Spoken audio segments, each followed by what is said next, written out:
नमो बुद्धस्य sir, सादर जय भीम, सादर जय भीम। परम पावन बोधिसत्व डॉक्टर बाबा साहेब भीमराव रामजी आम्बेडकर, परम निरात्मा तथागत सम्मा संबुद्ध और इस बहुजन समाज रूपी महासागर में जन्मे उन समस्त महानायकों और महानायिकाओं को दिल की गहराइयों से नमन करता हूं, जिनके संघर्षों के कारण, जिनके आदर्शों के कारण, जिनकी प्रेरणाओं के कारण और जिनके मार्गदर्शन के कारण हम अर्थात वे लोग जो कभी सामान्य मानवता ही नहीं बल्कि पशुता से भी नीचे गिरा दिए गए थे, ऐसे हम लोग आज सामान्य मानवता ही नहीं बल्कि अंतरराष्ट्रीय स्तर की मानवता के भागी बने हैं। मैं बहुत बहुत आभारी हूं हमारे इस कारवां के मुख्य प्रेरणा स्रोत सम्माननीय वंदनीय पूज्य भदंत डॉक्टर करुणाशील राहुल जी का कि आपने इस कारवां को जो गति दी है वो इतिहास में हमेशा दर्ज रहेगी और आपने समाज को भीम मिशन के प्रति जागरूक करने में अपना अपूर्व योगदान दिया है, वो हम कभी नहीं भुला सकते। तो पूज्य भदंत आपका बहुत बहुत आभार, बहुत बहुत साधुवाद। मैं बहुत बहुत आभारी हूं हमारे इस मंच के आदरणीय मंच संचालक मिलिंद बौद्ध जी का कि सर आपने मुझे बोलने का मौका दिया, इसके लिए मैं आपका बहुत बहुत आभारी हूं। मैं बहुत बहुत आभारी हूं आप सभी मिशनरी धम्म शक्तियों का जिन्होंने अपने जीवन का एक अहम अंश इस मिशन को देने का संकल्प किया। तो आप सबका बहुत बहुत आभार, बहुत बहुत साधुवाद। आज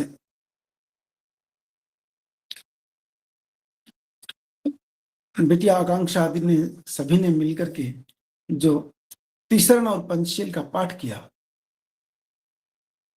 उसने हमें फिर से याद दिलाया कि हमारे जीवन का, मानव जीवन का सबसे ऊंचा लक्ष्य यानी बुद्धत्व, बुद्ध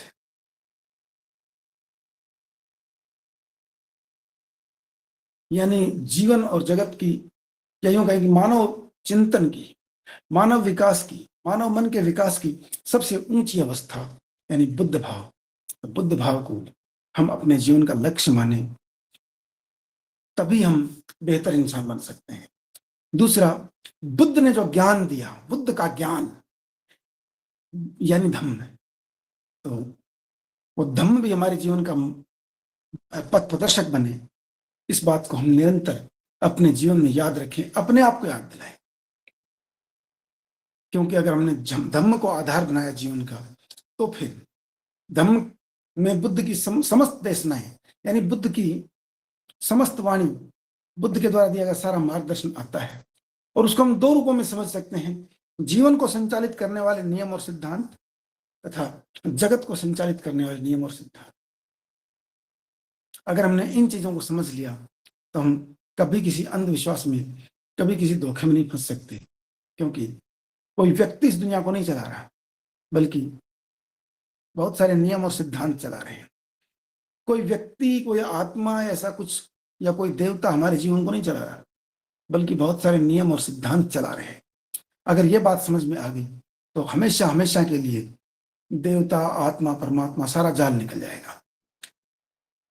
और तीसरी बात कि अगर कभी इस रास्ते पर चलने में शंका हो तो फिर हम प्राचीन काल से लेकर, बुद्ध के जमाने से लेकर आज तक जो भी व्यक्ति बुद्ध के नाम पर आगे बढ़े हैं उन सब के बारे में पर सोचें।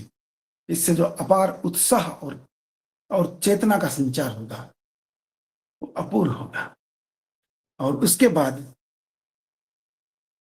हमें अपने जीवन में एक सम्मानित व्यक्ति बनने के लिए, जो सम्मानित व्यक्ति बनने का मानदंड है यानी पंचशील, उसे अपने जीवन में अपनाना चाहिए।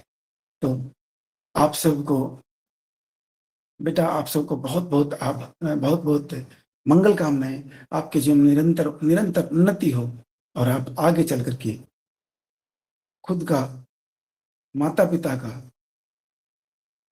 इस आम्बेडकरी समाज का और देश का नाम रोशन करें। तो अब हम आते हैं मुख्य विषय पर। बात थी कि बुद्ध धर्म में किसी दूसरे धर्म की शाखा नहीं हो सकता। बुद्ध धर्म में हिंदू धर्म का किसी भी रूप में अंग नहीं हो सकता।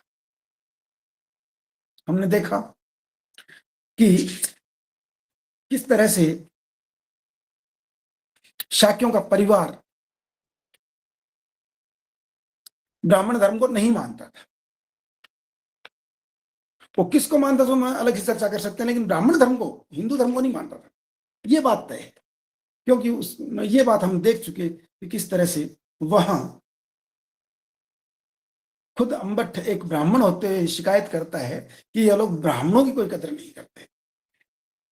इसी तरह हमने देखा कि बुद्ध धर्म की मूल प्रेरणा मानव मात्र के जीवन में जो व्याप्त दुख है वो असली प्रेरणा है, ना कि किसी देवता से मिलना, किसी परमात्मा से मिलना, सच्चा किसी परमात्मा का सच्चा ज्ञान प्राप्त करना, ऐसा कुछ नहीं है। हमने देखा कि देवता भी बहुत अलग है। बुद्धिज्म में जिन देवताओं का उल्लेख मिलता है वे बहुत अलग है ब्राह्मण धर्म के देवताओं से, कोई मैचिंग ही नहीं है। और फिर हमने देखा कि बुद्धिज्म में देव पूजा की सर्वथा मनाही। बुद्ध ने कितनी तरह से देव पूजा का निराकरण किया है, यह भी एक देखने लायक बात है। और इसके अलावा हमने देखा कि बुद्ध ने सभी तरह के उन धार्मिक कर्म कांडों को निरस्त किया, अस्वीकार किया, जिन धार्मिक कर्म कांडों को ब्राह्मण धर्म, हिंदू धर्म अपने प्राण की तरह मानता है। आज हम इससे अगला बिंदु लेते हैं, शिक्षा के प्रति दृष्टि। ये एक बहुत रोचक बात है कि बुद्ध धर्म ने मानव मात्र को शिक्षा का पात्र माना। शिक्षा के लायक कौन है? तो बुद्धिज्म के अनुसार सभी लोग शिक्षा प्राप्त कर सकते।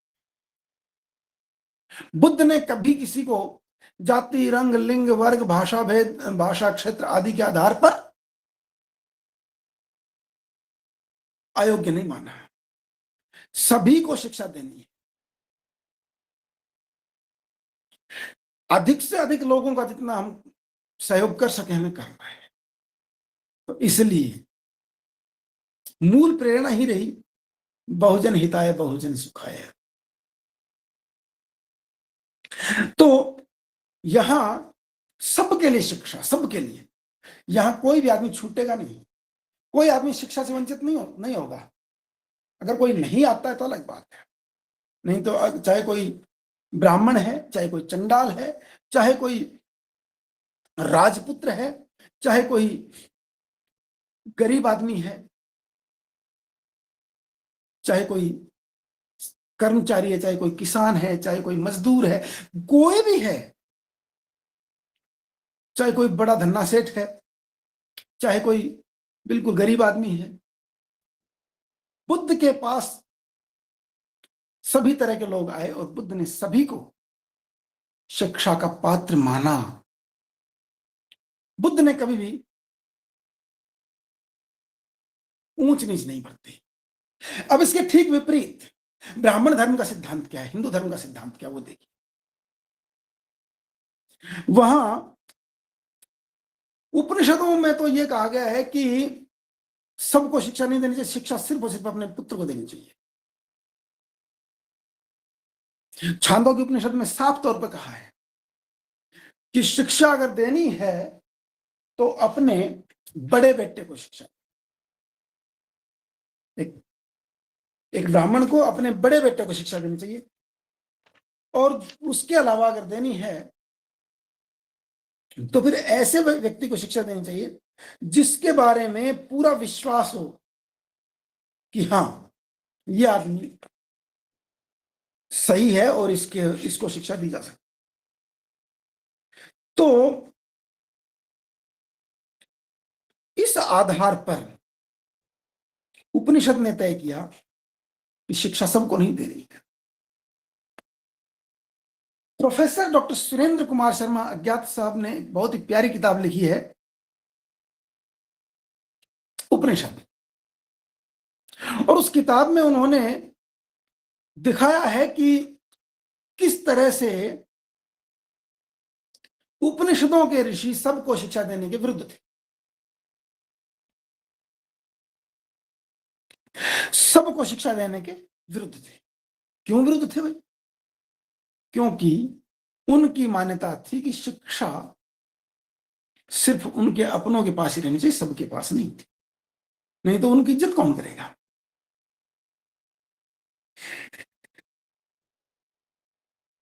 लेकिन ये कुछ ज्यादा संकुचित हो गया था, इसलिए बाद के हिंदुओं ने इसको थोड़ा सा और आगे बढ़ाया और फिर व्यवस्था दी कि ब्राह्मण, क्षत्रिय और वैश्य इन तीनों को पढ़ाया जाएगा।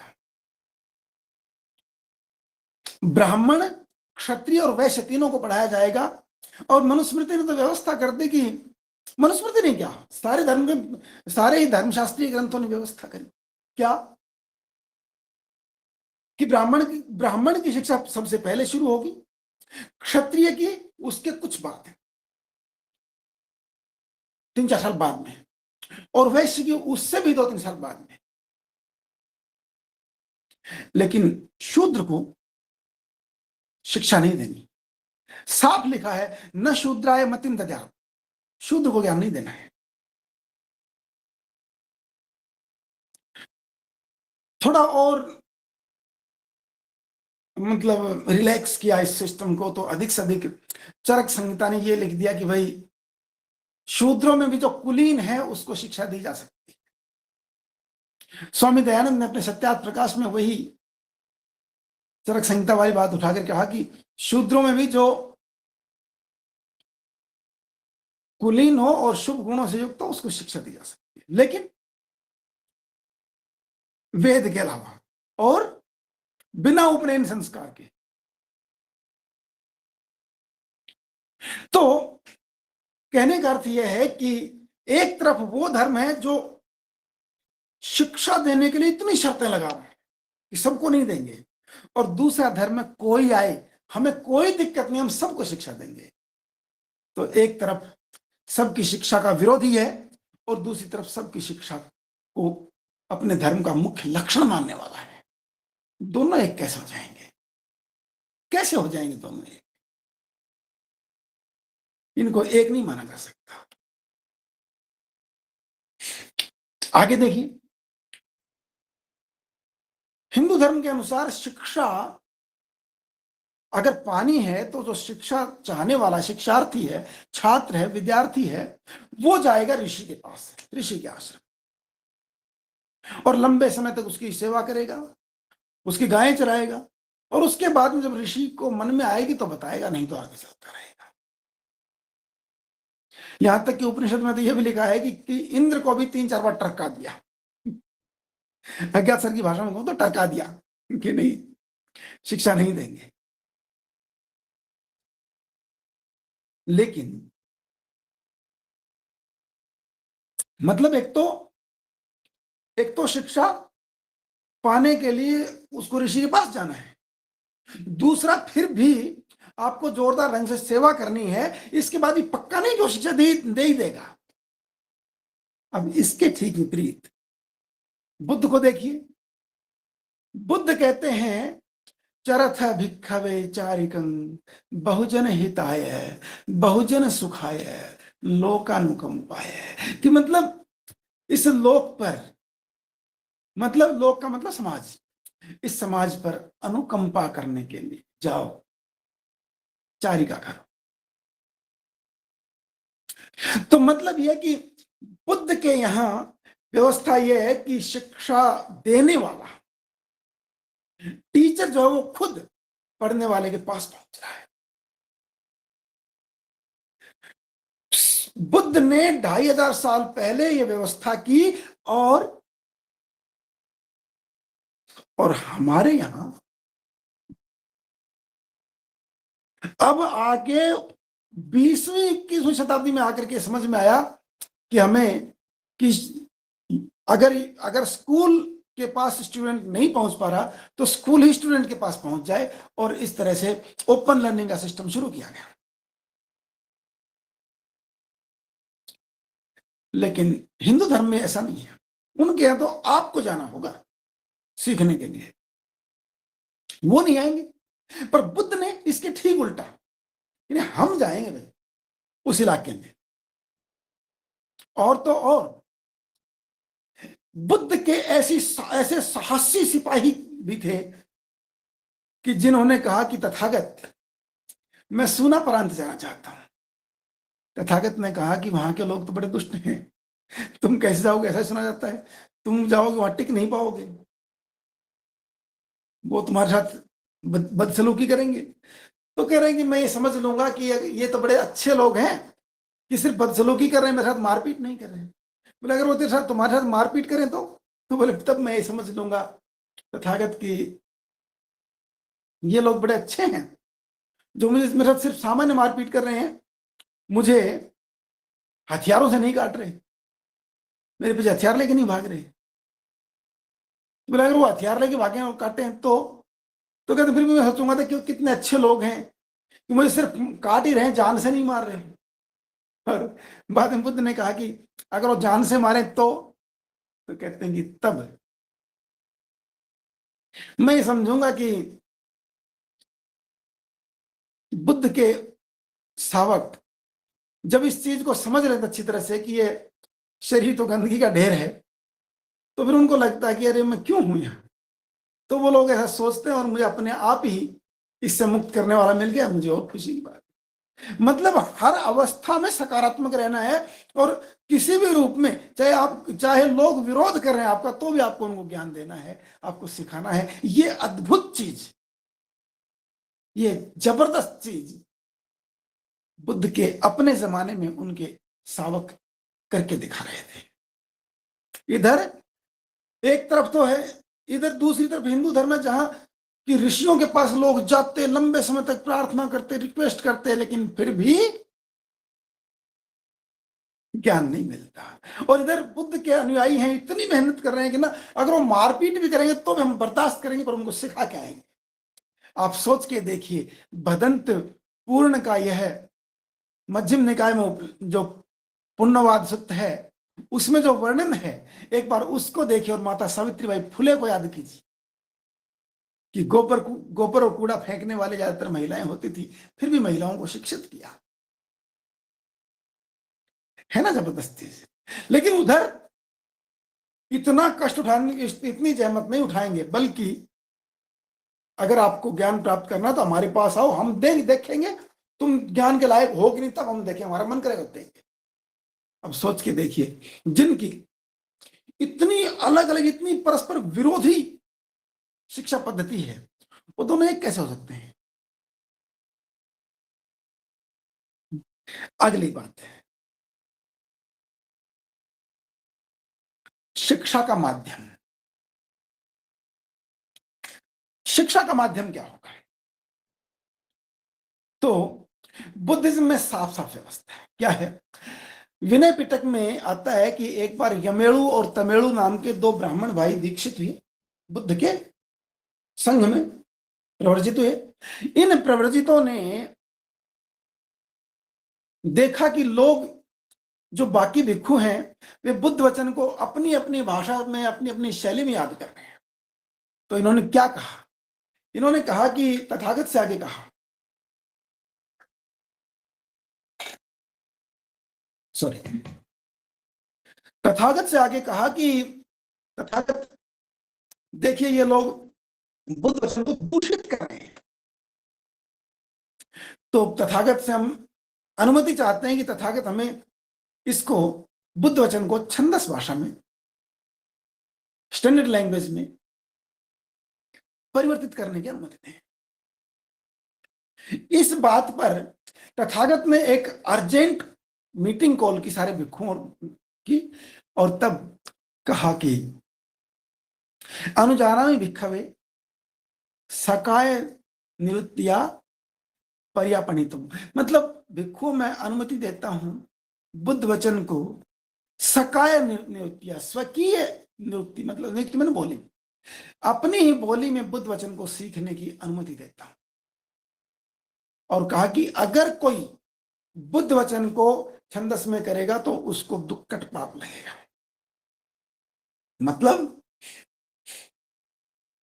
दुष्कृत, दुष्कृत दुष्कृत जो यानी बुरा करना, तो बुरा करने पर जो हमारे जीवन में नकारात्मक भाव पैदा होता है, वो भाव तब पैदा होगा अगर आप इस बुद्ध वचन को छंदस में कर देंगे। तो कहने का मतलब बुद्ध कह रहे हैं कि आपको शिक्षा देनी है तो जनता की भाषा में देनी। बुद्ध का कमिटमेंट था कि अगर शिक्षा देनी है तो जनता की भाषा में देनी है। और इंटरेस्टिंग बात, बुद्ध के बाद भी यह नियम लागू रहा। जब बुद्ध के बाद में भाषा में परिवर्तन आए और देश की भाषा में संस्कृत शब्दों की बहुलता आने लगी, तो एक नई भाषा बन गई और उस भाषा का नाम था गाथा संस्कृत, हाइब्रिड संस्कृत। कई आधुनिक विद्वानों ने इसका अनुवाद किया सेंस्क्रिटाइज्ड प्राकृत, ऐसी प्राकृत भाषा जिसमें संस्कृत के शब्दों की आगति हो गई है। तो बुद्ध वचन का अनुवाद इस गाथा संस्कृत में हो गया। जब प्राकृत भाषा देश की मुख्य भाषा बन गई, तो फिर बुद्ध वचनों को प्राकृत भाषा में अनुदित कर दिया गया। आचार्य नरेंद्र देव बौद्ध धर्म दर्शन नाम की किताब में लिखते हैं कि जब प्राकृत में धम्मपदं नाम की किताब के अवशेष मिले, तब दुनिया के विद्वानों को पता चला कि बुद्ध के धम्म से संबंधित ग्रंथ प्राकृत में भी थे। तो और जब उसके बाद जब भाषा फिर बदली, उत्तर प्राकृत जिसको कि लोगों ने अपभ्रंश भाषा कह दिया, जब अपभ्रंश आई तो उसके बाद में बौद्ध ग्रंथ, महान बौद्ध गुरुओं जैसे यानी सिद्ध कान्हपा तिलोपा सरहपा आदि के वचन इस नई भाषा में आ गए। जब बुद्ध चीन गया तो धम्म की भाषा चाइनीज हो गई। जब सोग्डिया में गए तो गया बुद्ध वचन, तो बुद्ध वचन की भाषा सोग्डियन हो गई। जब बुद्ध वचन तुर्की में गया तो बुद्ध वचन की भाषा तुर्की हो गई। यहां तक कि जब मुस्तफा कमाल पाशा ने तुर्की की भाषा का शोधन करने का विचार किया, तो हमारे ये ग्रंथ बहुत काम आए मूल तुर्की ढूंढने में। जब तिब्बत देश में बुद्ध वचन गया तो तिब्बती भाषा धम्म की भाषा बन गई। कोरिया में गया तो कोरियाई, जापान में गया तो जैपनीज, वियतनाम में गया तो वियतनामीज, बर्मा में गया तो बर्मीज, लंका में गया तो सिंहल, थाईलैंड में गया तो थाई, लाओस में गया तो लाओस की भाषा में और भाषा लाओ, और कंबोडिया में गया तो भाषा कंबोडिया आदि में बुद्ध वचन अनुदित होते रहे। तो ये जो बुद्ध वचन की विशेष बात है कि मीडियम ऑफ इंस्ट्रक्शन, आपके ज्ञान देने का जो माध्यम है वो क्या होगा, वो जनता की भाषा। इसके ठीक विपरीत जो ये दावा करते हैं, जो ये इतराते हैं ये कह करके कि बुद्ध धर्म तो हमारे धर्म की शाखा है, उन लोगों के धर्म में ज्ञान की भाषा, सीखने सिखाने की भाषा सिर्फ एक, वो है संस्कृत। वो संस्कृत है।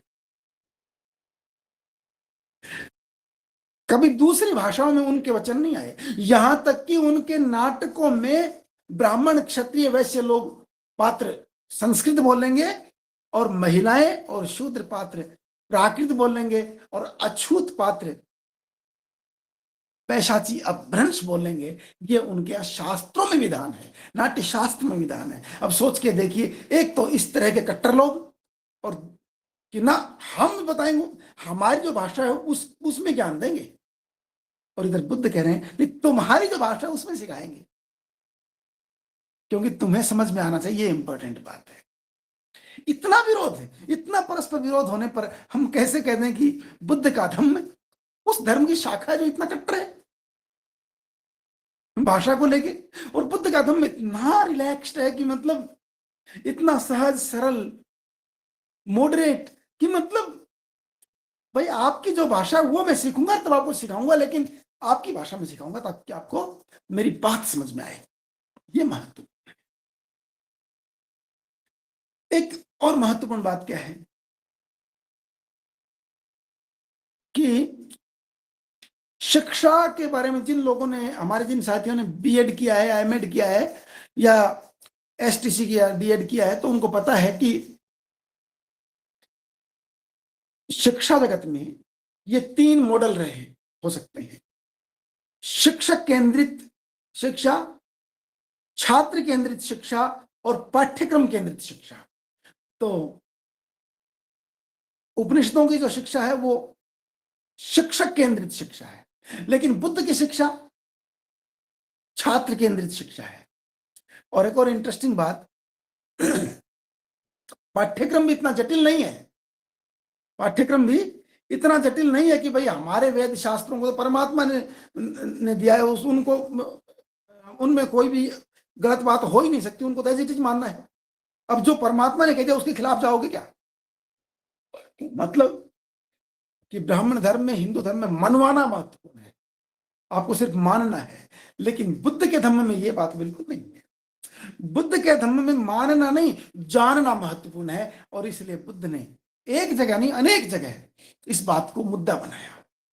जैसे ब्रह्मजाल सूत्र में उन्होंने कहा कि भाई अगर आपको लगता है कि भाई मेरे बारे में कोई गलत कह रहा तो कहने दीजिए, आप दुखी मत होइए।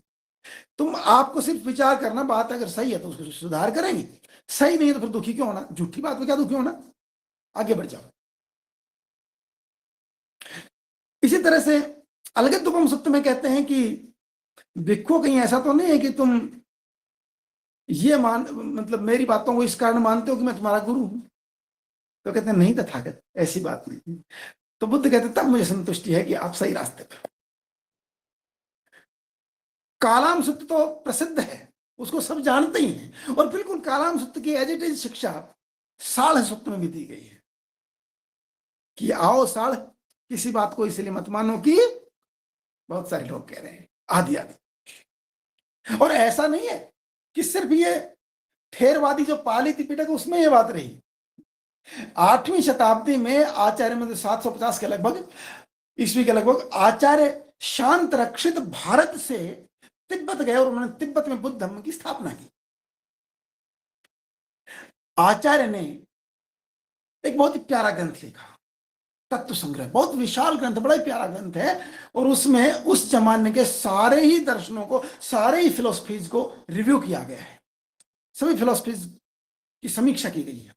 और अंत में आचार्य क्या लिखते हैं, कहते हैं तापाच्छेदाच निकषात् सुवर्णमिव पंडिता इह परीक्ष भिक्षवो ग्राह्यम मद्वचो न तू गौरवात्।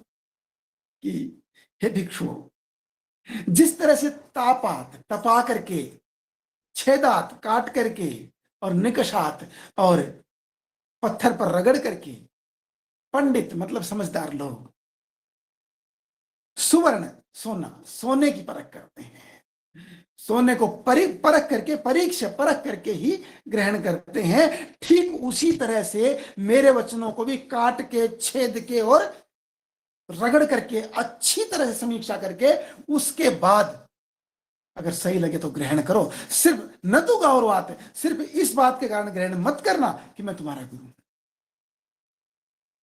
इस चीज ने बुद्ध की परंपरा में एक व्यवस्था बना दी। वो क्या कि किसी भी वचन को तब तक प्रामाणिक नहीं मानना है जब तक वो तर्क की कसौटी पर कस के सत्य साबित नहीं रहता। यानी बुद्ध वचन भी आंख मूंद के मानने की चीज नहीं है।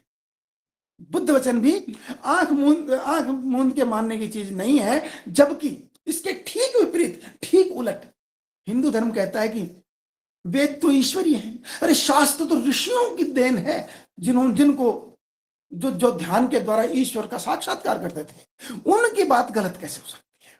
उन पर तुम सवाल कैसे कर सकते हो? अरे ऋषियों पर सवाल करने के लिए ऋषियों के स्तर पर जाना होगा।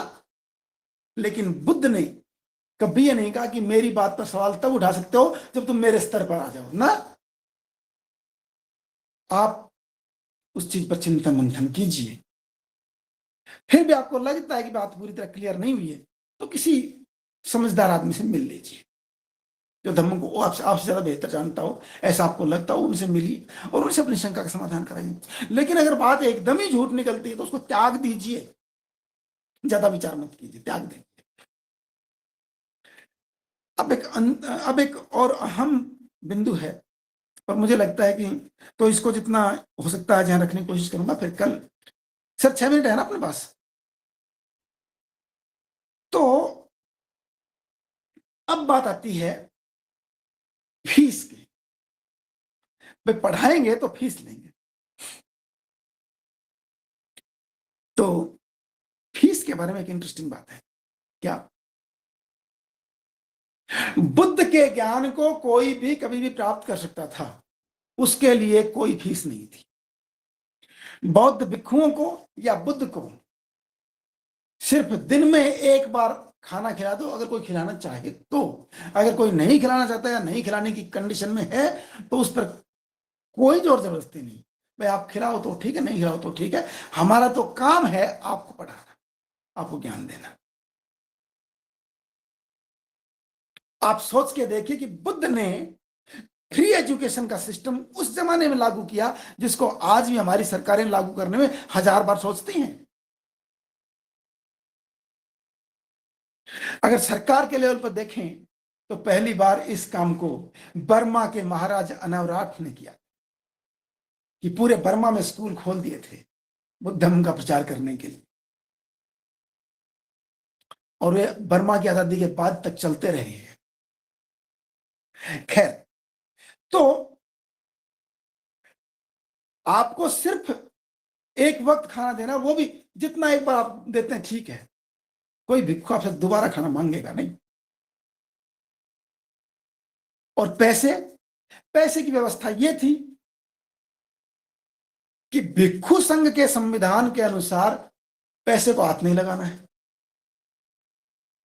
क्यों? इसलिए कि चलना पैदल होता था एक जगह से दूसरी जगह, और खाने के लिए एक ही टाइम खाना होता था, वो कहीं भी कुछ मिल गया खा लिया, आगे बढ़ गए। और अगर पैसे को लेते तो उसके बाद फिर कई तरह की दिक्कतें खड़ी।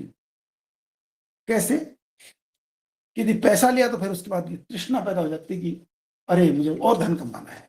लेकिन बुद्ध ने इसकी मनाही की, क्योंकि फिर आप जनसेवक कैसे? बाबा साहब ने बुद्ध और उनका धम्म में लिखा है कि भिक्षु की एक विशेष बात होती है, वो जनसेवक होता है।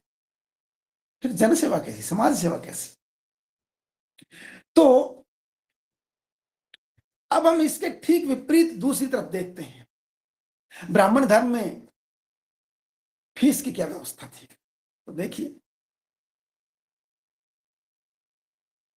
छांदोग्य उपनिषद में आता है कि एक रैक्व ऋषि था, और उस ऋषि के बारे में पता चला कि वो बड़ा ज्ञानी आदमी है, उसको बहुत ऊंचा ज्ञान है। तो इसके लिए वहां का, उसके आसपास का कोई राजा था, राजा जानश्रुति।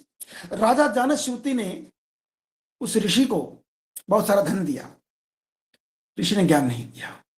अगली बार फिर दोबारा आए और उतना ही धन दिया, नहीं ज्ञान दिया। तीसरी बार और बढ़ा के ज्ञान दिया, धन दिया, और तब भी ऋषि ने ज्ञान नहीं दिया। और तब राजा ने अपनी बेटी ऋषि को गिफ्ट दे दी, गिफ्ट के रूप में।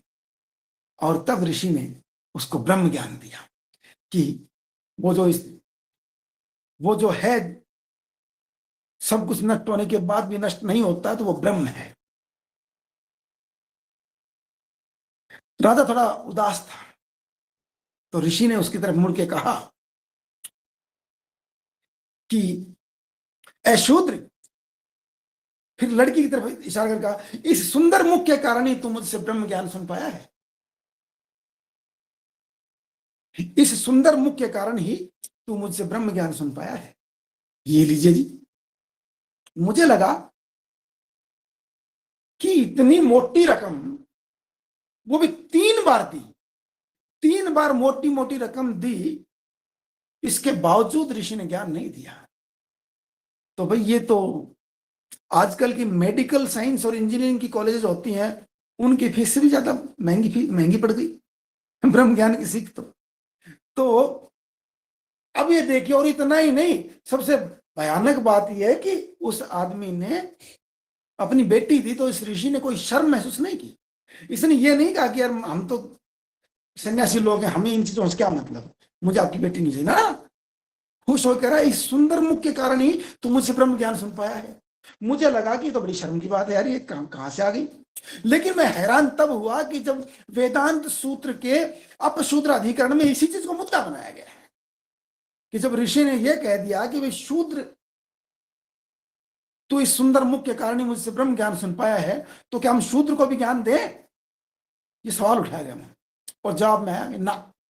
राजा असल में क्षत्रिय ही था, लेकिन थोड़ा उदास हो गया था, इसलिए उसको शूद्र कह दिया। वो जन्म से शूद्र नहीं था, इसलिए उसको ज्ञान दे दिया, लेकिन जन्म से शूद्र को ज्ञान नहीं देना है। ये ब्रह्म सूत्र यानी वेदांत सूत्र का स्टैंड है। तो अब इसी तरह से प्रोफेसर अज्ञात सर ने तो और भी कई उपनिषदों से रेफरेंस दिया कि कितना कितना पैसा लोग ऋषियों को देते थे, और तब जाके ऋषि लोग बताते थे कि वो ब्रह्म है, वो आत्मा है।